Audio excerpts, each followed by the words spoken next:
Olá, galerinha, sejam muito bem-vindos a mais um vídeo aqui no meu canal. E hoje nós vamos falar de uma edição histórica que marca o início de uma nova fase para os X-Men. A saga dos X-Men, volume 1, segunda temporada, que foi publicada recentemente pela Panini. Eu vou te contar tudo o que tem dentro dessa edição. História por história, nós vamos fazer algumas críticas, né, curiosidades e comentar sobre a importância desse material para aquela época e atualmente, né? Porque isso aqui é um material de pura nostalgia para quem viveu esse período aqui dos quadrinhos. E claro, a gente vai comentar os bastidores quentes, né? O conflito entre Chris Claremont e Jim Lee, que acabou resultando na saída de Claremont da Marvel depois de mais de uma década e meia escrevendo para a revista dos Mutantes. Então se prepara porque esse vídeo é praticamente uma viagem no tempo para 1991, quando os X-Men eram o quadrinho mais popular do planeta. Para a gente entender um pouco essa edição, nós precisamos olhar para o que estava acontecendo naquela época. Chris Claremont, ele já estava nos X-Men como roteirista há mais de 16 anos. Ele era o roteirista principal dos X-Men, galera. E ele foi o responsável por transformar a equipe no fenômeno que nós conhecemos. Foi ele quem criou a saga da Fênix Negra, Dias de um Futuro Esquecido, Deus Ama e o Homem Mata, e tantas outras sagas, tantas outras histórias que marcaram os mutantes tornaram eles os ícones que nós conhecemos hoje. Só que no final dos anos 80 e início dos anos 90, a Marvel ela queria modernizar e queria atrair novos leitores, queria investir pesado em marketing e em visual. E é aí que entra Jim Lee, um jovem desenhista coreano-americano com um traço explosivo, dinâmico, cheio de músculos, poses icônicas e páginas que pareciam pôsteres. Era exatamente o que a Marvel precisava para bombar nas bancas, né, galera? Todo mundo lembra desse estilo que o Jim Lee é, foi uma referência para todo mundo daquela época. E isso, gente, funcionou perfeitamente. Quando lançaram X-Men número 1 em 1991, ela vendeu mais de 8 milhões de cópias e até hoje é o quadrinho mais vendido da história. A gente sabe que isso aconteceu por conta de uma bolha especulativa da época, mas isso aí é outra história para outro vídeo. Gente, isso é insano, né? Nenhum outro título conseguiu bater esse recorde. Só que esse sucesso expõe uma história muito complicada.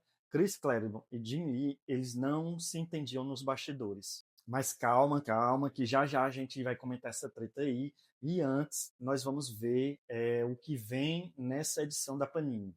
Gente, esse volume ele traz 144 páginas e compila as histórias de X-Men 1, 2 e 3 do arco mutante Gênesis, né? Ele traz um Uncanny X-Men 281 e 282, que marcaram o começo dos Upstarts e a estreia do Bispo. Pra gente, Bispo pra gente, Bishop, né, como eles costumam falar. Bispo era no desenho animado. Então agora a gente vai ver um pouquinho história por história. A gente vai falar agora de X-Men, a gente vai ver agora a edição, né? A saga dos X-Men, volume 1. Essa edição, esse volume possui 144 páginas e traz as edições X-Men de 1 a 3, de 1991, e um Kane X-Men 281 a 283, né? Vamos dar uma folhada. Essa edição saiu no Brasil nessa minissérie aqui. Nessas 3 edições aqui, a minha já está bem velhinha. Essa aqui é a número 1, é aquela capa pôster. É a capa pôster. Acho que ela está até descolada, ó. Vou tirar aqui, que já está descolada mesmo. Aqui é a capa da edição número 1, a famosa capa quádrupla. E dentro ela tem outro pôster, né? Que é esse pôster aqui vai estar no final da edição da saga, dessa que a gente vai ver agora. Ela foi lançada nessa minissérie de 3 edições aqui. Volume edição 1, edição 2 e edição 3. E aí a gente vai dar uma olhadinha agora aqui.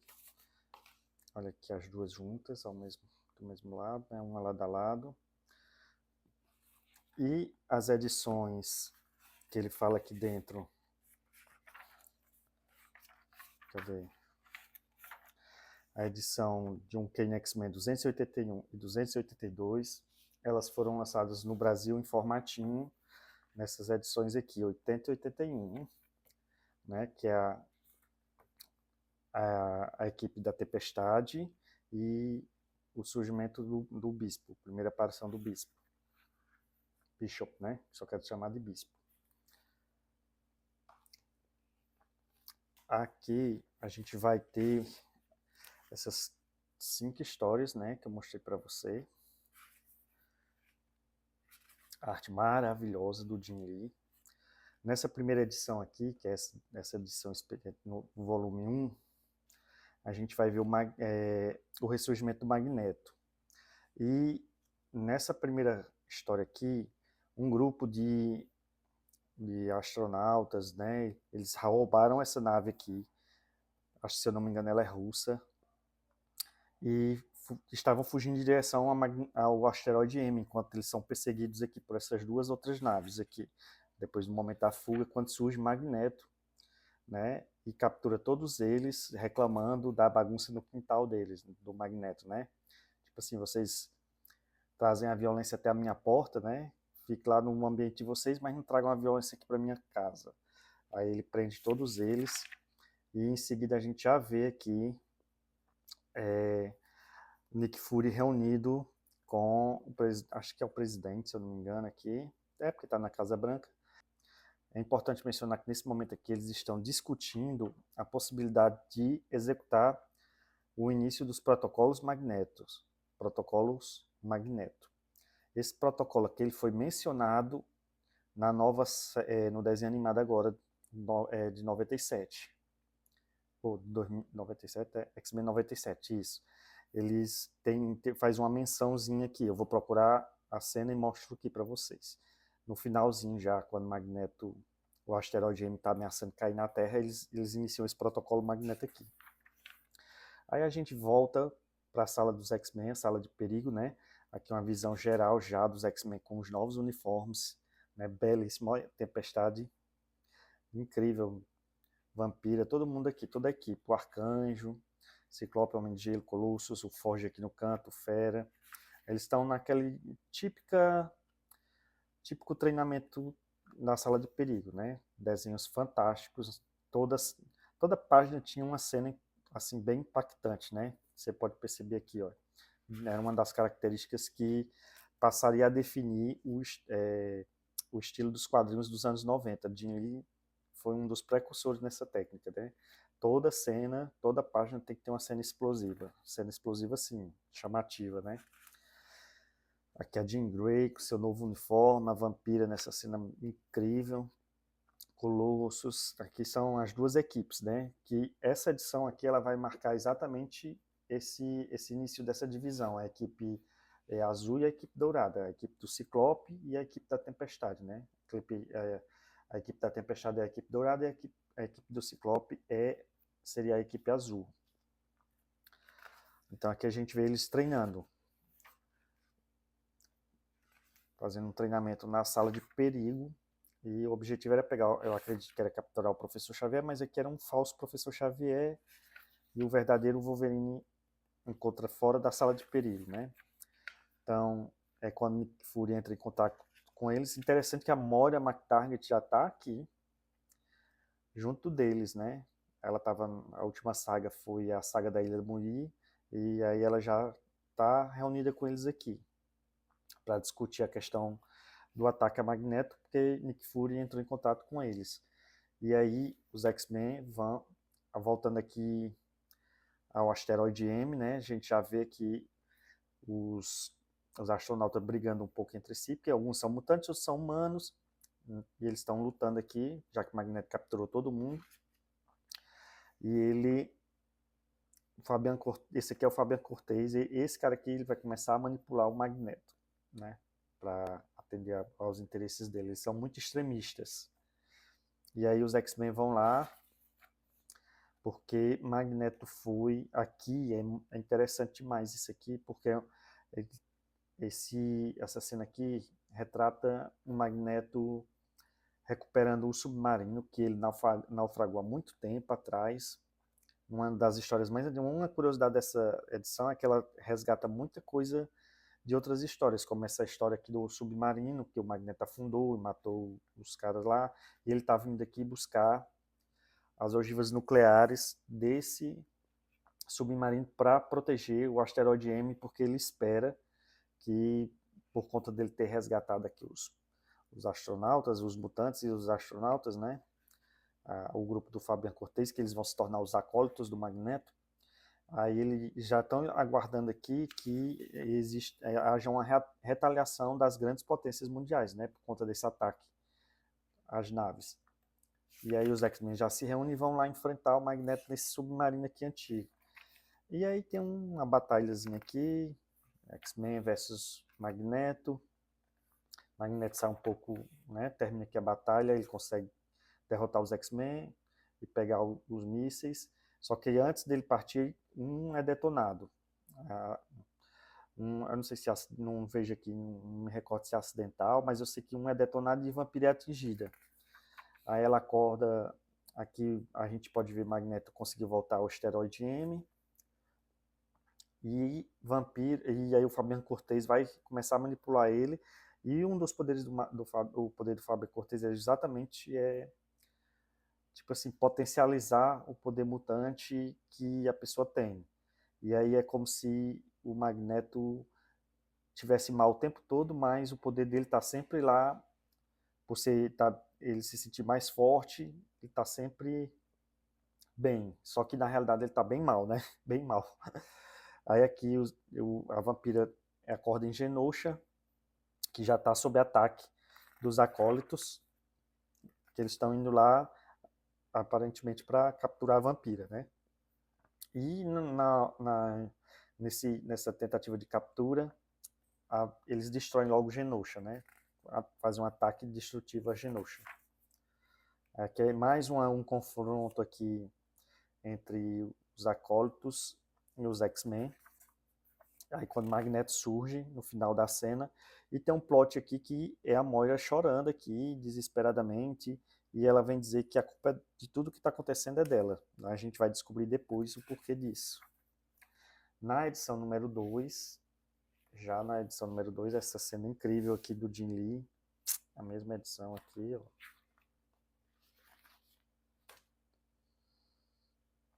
Número 2.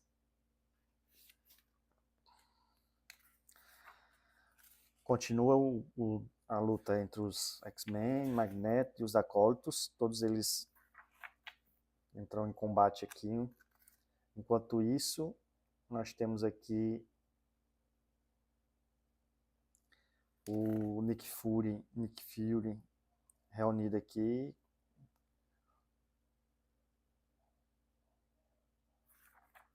E o pau torando ali.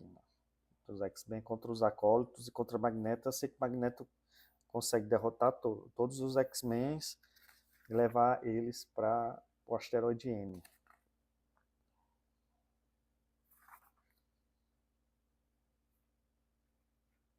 Aqui, ó, a cena dele levando os X-Men para o asteroide M. E Genosha toda destruída lá embaixo. Já no asteroide M, Magneto descobre uma anomalia genética nele que está como se fosse degenerativa, algo assim. E aí ele suspeita que uma única pessoa possa saber o que foi que aconteceu. E aí é onde aparece a Moira McTaggart nessa história. E eles resgatam outra história incrível, assim, lá do passado dos X-Men, que foi lançado na edição definitiva volume 4, que foi um mutante, que não lembro aqui bem o nome, que transformou o Magneto em criança. Tá aqui a cena dele criancinha. No final da batalha, esse mutante transformou o Magneto em criança junto com outros mutantes, se eu não me engano. E aí, Magneto, criancinha, foi dado a Moira McTaggart para que ela pudesse cuidar dele. E o que dá a entender é que nesse período que a Moira cuidou dele, ele fez experiências genéticas com o Magneto com o intuito de tornar ele, tipo assim, mudar a personalidade dele e ele se tornar uma pessoa boa e não um vilão. Até que o Eric Scarlatti, em outra edição, tá vendo? O massa dessa é esses resgates, assim.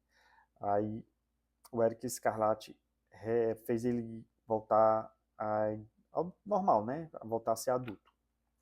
Então a Moira entrega todo o jogo, né? Falou para ele que fez as experiências e tal, e que acredita que não tenha funcionado porque ele voltou a ser mal, né?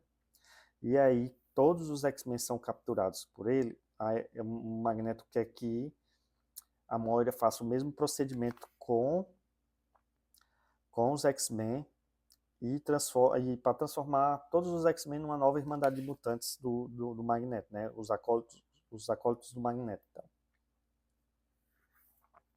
Aqui, Magneto obrigando ela, né, para ela fazer o procedimento. E, enquanto isso, a gente tem um prólogozinho aqui, mostrando o Matsunaga, não sei, não lembro o nome desse cara não aqui. Deixa eu ver se tem aqui o nome dele. Ele é um inimigo aí do Wolverine, eu acho. Ele tá aqui, ele está na Rússia. Isso aqui é o prólogo pro início da saga do Omega Red. Eles vão tentando resgatar o Omega Red. Tá aqui o caso, como se fosse o casulo, uma coisa assim. De volta aos X-Men, os X-Men voltam para o Professor Xavier, só que aqui é como se ele estivesse de novo na sala de perigo, fazendo treinamento simulado dos X-Men, da equipe Tempestade contra a equipe do Ciclope e os acólitos ao mesmo tempo, né?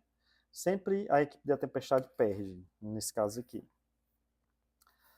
Então o Nick Fury entra em contato com os X-Men dizendo que vão atacar o asteroide M e que os X-Men têm até lá para tentar, né, resolver a situação. Na edição 3, né, que a gente vai ver, aqui a terceira edição,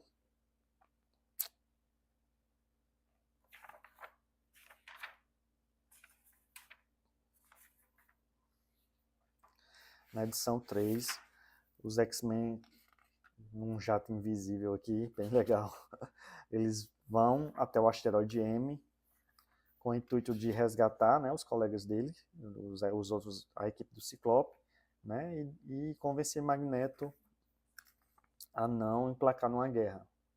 Aqui a gente vê os X-Men interagindo com os outros acólitos, Magneto aqui está muito mal ainda, e o Fabian Cortez o tempo todo usando os poderes curativos dele.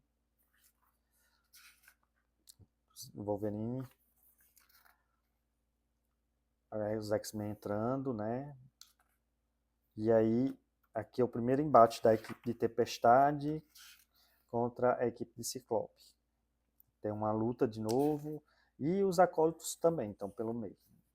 Surge Magneto aqui, no meio do conflito, captura Charles, ele acredita que Charles sabia de tudo e traiu, ele se sentiu traído, e Moira o tempo todo dizendo que não, Charles não sabia de nada, e aí é quando a Moira McTaggart diz pro Magneto que, apesar dela ter feito os experimentos nele, em Magneto, isso não modificou a personalidade dele, que ele é vilão porque é da natureza dele. Basicamente é isso. E que por isso que os X-Men aqui, ó, a gente vê que eles voltaram para o lado dos X-Men, como se a lavagem cerebral que a Moira tivesse feito não tivesse surtido efeito, porque a natureza deles é ser bom, é como se ela dissesse que a natureza de Magneto era ser mal, e a natureza dos X-Men era ser bom. Por isso que cada um voltou para o que era antes, mesmo ela tendo feito experiências genéticas com ele. Aí aqui Magneto resolve ficar com os acólitos mais fiéis no asteroide M, que ele está prestes a ser destruído aqui, ó. Enquanto Fabian Cortez foge, né? Que ele é covarde, aí ele foge, deixa Magneto e os acólitos mais fiéis ficam lá no asteroide M. Aqui a gente não sabe o que foi que houve. É o final da história, o asteroide M é destruído e a gente não sabe se Magneto ficou lá, o que foi que houve. né, aparentemente foi destruído, né? Só que o asteroide cai na Terra. E esse é o fim dessa primeira parte aqui, com a expectativa da próxima ser a história do Omega Red. Omega Vermelho provavelmente vai ser a edição número 2. E aqui a gente entra na Uncanny X-Men 281 e 282, que no Brasil foram essas duas edições aqui pequenas. Aqui, ó, a mesma capa. Aqui, na edição 80 e 81 de X-Men, que a equipe de Tempestade vai investigar. Aqui você vê que os sentinelas destroem, matam todos os carrascos, né, que estavam lá na base da Austrália, antiga base que era dos carrascos, os X-Men tomaram, e aí eles tomaram de volta os carrascos antes dos X-Men passar no portal do destino de Roma. E aqui a gente vê eles de boa lá, tal, quando surge um grupo de sentinelas novos, modificados, e mata todo mundo. E corta pro Clube do Inferno, tá a Tempestade e Jean lá, que tá indo conversar, uma reunião, não lembro exatamente o que é, a convite da Rainha Branca. Só que aqui é o Shinobi Shaw com o Trevor Fitzgerald, que é um personagem novo também, que surgiu, e ele tem o poder de criar portais como se fosse dimensionais, assim. No caso aqui, ele que vai trazer o Bispo do Futuro. Ele veio do futuro também, mas na frente a gente vai descobrir. E aqui são os Upstarters, né, que eles duelam entre eles. E com isso, um grupo de sentinelas invade lá o Clube do Inferno e mata todos os satânicos da Emma Frost. Aqui o massacre. A gente pode ver aqui, né, o massacre que está acontecendo, a equipe da Tempestade lutando contra os satânicos e a Emma Frost. Quando surge o Fitzroy, aqui o Donald Pierce fugindo lá na Austrália ainda, com os sentinelas perseguindo ele, Lady Lethal também. Adorava esse estilo aqui do... Quem é esse desenho aqui? Cadê? Eu não sei como é que pronuncia, não. Eu chamo Wills Potasso. Pronto, para mim é Wills Potasso e pronto. Os roteiros aqui nessa saga que é Jim Lee, Wills Potasso, não, é John Byrne, Jim Lee e Wills Potasso nos desenhos e John Byrne nos roteiros. Aqui, continuando, olha que cena incrível aqui. O teleporte abrindo, o portal com os sentinelas ultrapassando aqui. Muito sensacional.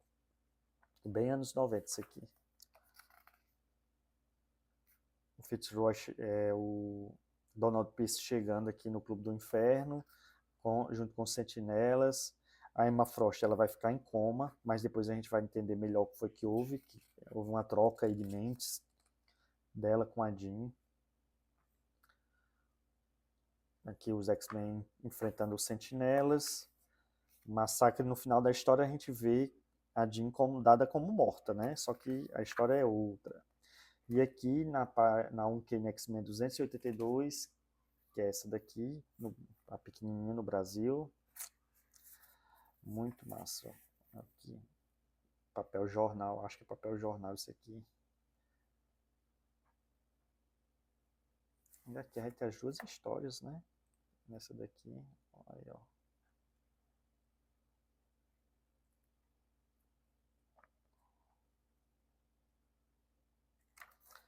Então, continuando. Aqui, aqui vai ser a história principal, o mote principal é o surgimento do bispo. Bishop, né? Na realidade. Os X-Men voltam com a Jean supostamente morta, mas na realidade ela, tipo assim, trocou de mente com a Rainha Branca.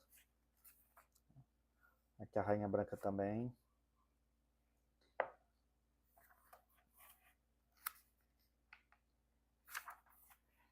O Fitzroy ele absorve a essência vital de pessoas, de mutantes, para poder abrir os portais dele. Então os X-Men, aqui ó, os satânicos aqui, tudo sendo absorvido pelo Fitzroy para criar os portais, né? E trazer os parceiros dele do futuro. Tá aqui alguns criminosos, né?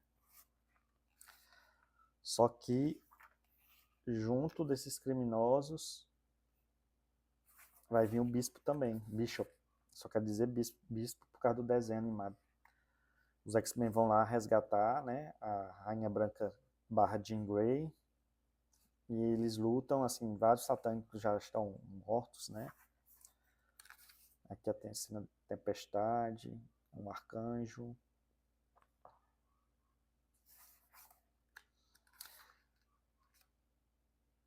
Aí o Fitzroy traz vários criminosos do futuro aqui, ó, nesse quadrão, nessa página de Splash. Enquanto o portal está aberto, ó, ele não imaginava que outras pessoas também poderiam atravessar, e aí eis que surge, nessa cena aqui impactante, o bicho. Olha aí, galerinha, aquela capa que eu falei, a contracapa da edição, dessa edição aqui. Essa capinha, essa pagininha aqui, é esse pôster aqui. Tá vendo aqui? Da página quádrupla. E aí a gente vai ter essas mesmas páginas aqui, a gente vai ver nessas edições especiais aqui. A Galeria dos Vilões. Deixa eu ver aqui se tem essa aqui. Não é nessa não, é na 2, eu acho.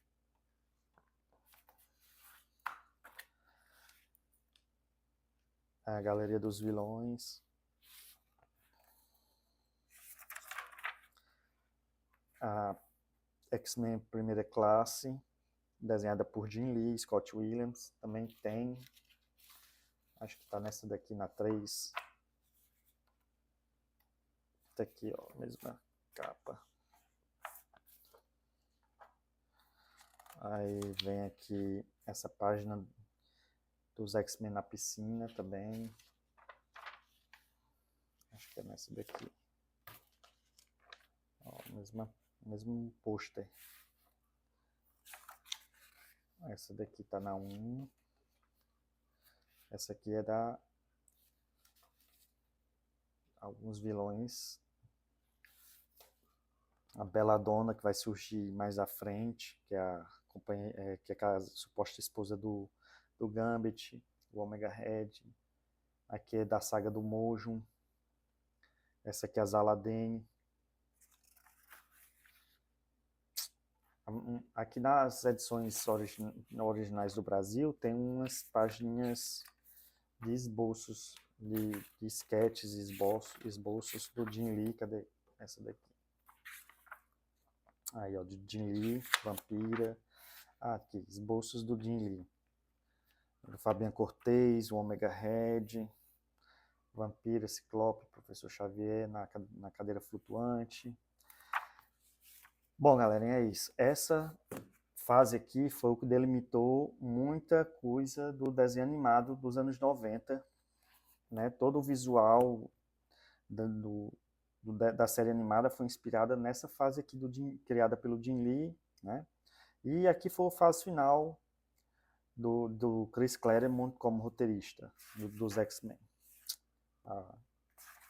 Vamos dar continuidade aí ao vídeo.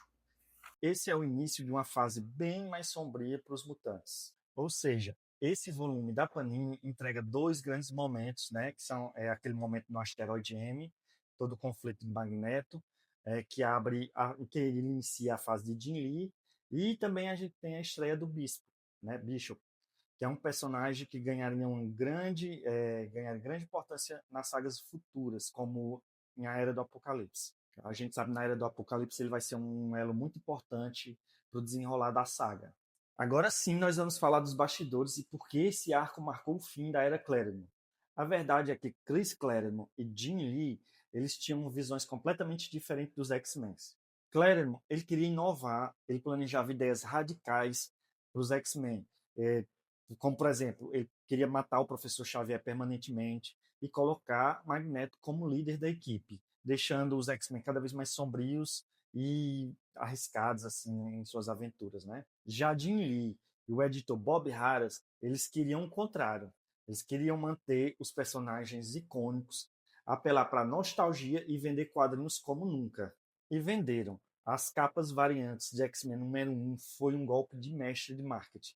Foram lançadas 4 capas que se uniam e formavam um pôster. E adivinha, essa arte é o pôster quádruplo que a Panini inclui como brinde nessa edição. Esse aqui, galerinha, ó. O bicho é grande. Aí, ó, dá pra ver. O problema é que tanto o poder dado ao artista, Jim Lee, né, no caso, Chris Claremont passou então a ter cada vez menos controle criativo sobre a equipe. Ele mesmo já disse em várias entrevistas que ficou reduzido apenas a um roteirista de diálogos, escrevendo apenas falas depois que a trama já estava toda pronta pelo Jim Lee e pelo seu editor, né? O editorial já tinha decidido tudo, ele ia lá e só complementava criando as falas para aquelas cenas de ação que o Jim Lee criava. Ora, um roteirista que nem o Chris Claremont, né? Isso deixou ele insatisfeito e poucos meses após o lançamento dessas histórias, ele saiu dos X-Men. Ora, o cara, um gênio dos roteiros que criou as histórias icônicas, ser relegado apenas a criador de falas. Encerrava-se então uma fase de 16 anos que tinham moldado os X-Men. E a Marvel entrou numa era em que os artistas, né, os desenhistas, eram as grandes estrelas, o que mais tarde levaria à criação da Image Comics, que foi fundada pelo Jim Lee, pelo Todd McFarlane, o Robert Liefeld e outros, né? Eu achei isso uma puta de uma sacanagem, né? O Jim Lee, ele é um grande artista e isso é incontestável. Eu mesmo entrei no mundo dos desenhos, eu sou apaixonado por X-Men em virtude da fase em que ele era o criador, que ele era o desenhista. Mas eu achei muita sacanagem isso. O cara fez a maior confusão lá com o Chris Claremont, a ponto dele sair da Marvel e o Jim Lee tomar conta de toda a parte criativa, né? O Chris Claremont, como já foi dito aqui várias vezes, um extraordinário escritor que criou sagas memoráveis, icônicas, que até hoje é referência dos X-Men. Aí o cara vai, pouco tempo depois, arruma uma treta lá junto com os outros desenhistas. Não tira a razão deles, eles estavam brigando lá por melhores, né, melhores salários, já que eles eram as estrelas, então ele estava com uma faca e o queijo na mão, né, para fazer essa confusão toda, e acabaram que saíram da Marvel também, ou seja, tiraram o Chris Claremont e depois saíram, né. Eu achei isso muita sacanagem. Isso aqui é só a minha opinião, né? Só a minha opinião. Mas então, como essas histórias são vistas hoje? Eu amo pelo visual, né? Muita gente ama pelo visual. Jim Lee, ele definiu os X-Men dos anos 90. O traço dele é inconfundível, inspirou dezenas, centenas de desenhistas, né, daquela época. E esse design ele inspirou o desenho animado dos anos 90 e até hoje é o uniforme visual que os fãs mais conhecem. Jim Lee foi um divisor de águas, isso aí é incontestável, né? Por outro lado, também tem quem critique, né? O enredo dessa saga é considerado assim muito raso, com muito mais preocupação em criar cenas explosivas do que gerar um desenvolvimento mais profundo, né? Comparado a Dias de um Futuro Esquecido, ou então mesmo, até mesmo a saga da Fênix Negra, que realmente são histórias muito mais elaboradas e assim é considerado, né, muito mais elaborada e possui um desenvolvimento dos personagens muito mais profundo. Mas assim a gente não dá para negar, gente, essa edição ela é sim histórica. É o quadrinho mais vendido de todos os tempos. É o fim da era Claremont e o início da fase visual, explosiva e comercial dos anos 90, que foi encabeçada ali pelo Jim Lee, né? Jim Lee foi fonte de inspiração para tudo quanto foi desenhista naquela época. Todas as editoras queriam emular o traço do Jim Lee, queriam copiar o estilo do Jim Lee. Isso vai ser muito comum naquele período. Eu mesmo amava. Eu comecei a desenhar naquela época inspirado pelo Jim Lee. Eu achava perfeição do desenho. Hoje em dia eu tenho uma influência de vários outros artistas, né? E algumas curiosidades que a gente pode comentar sobre essa revista, eu já mostrei aqui um pouco, né? Que foi o pôster quádruplo que vem nessa edição brasileira, e ela é exatamente a arte das capas variantes de 1991. A gente também pode destacar o aparecimento do Bispo, né? Bispo, que eu sei por causa do desenho. Ele aparece aqui de forma bem tímida, mas depois ele vai adquirindo papéis mais importantes e centrais em várias tramas, né? Assim, a questão do massacre dos satânicos também foi um choque para os leitores na época e reposicionou a Emma Frost como uma aliada futura dos X-Men, né? E aí, galera, então é isso. Se você curtiu esse mergulho na segunda temporada da saga dos X-Men, você me diz aí, né? Essa edição, ela é perfeita para quem ama os anos 90, né, gente? Para quem coleciona e para quem quer entender o ponto de vista, o ponto de virada da franquia naquela época. Agora eu quero saber de você, qual parte lhe marcou mais? Foi o retorno de Magneto no asteroide M, o massacre dos Satânicos ou a chegada de Bispo? Você curtiu aí os bastidores, aí as curiosidades sobre os bastidores daquela época, dessa treta aí entre o Jim Lee e o Chris Claremont? Deixe seu comentário aqui embaixo, aproveite e já se inscreve no canal, deixa aquele like e ative o sininho para você acompanhar os nossos vídeos, os nossos próximos vídeos. E para você que ficou até aqui, meu muito obrigado e até o próximo vídeo e fui!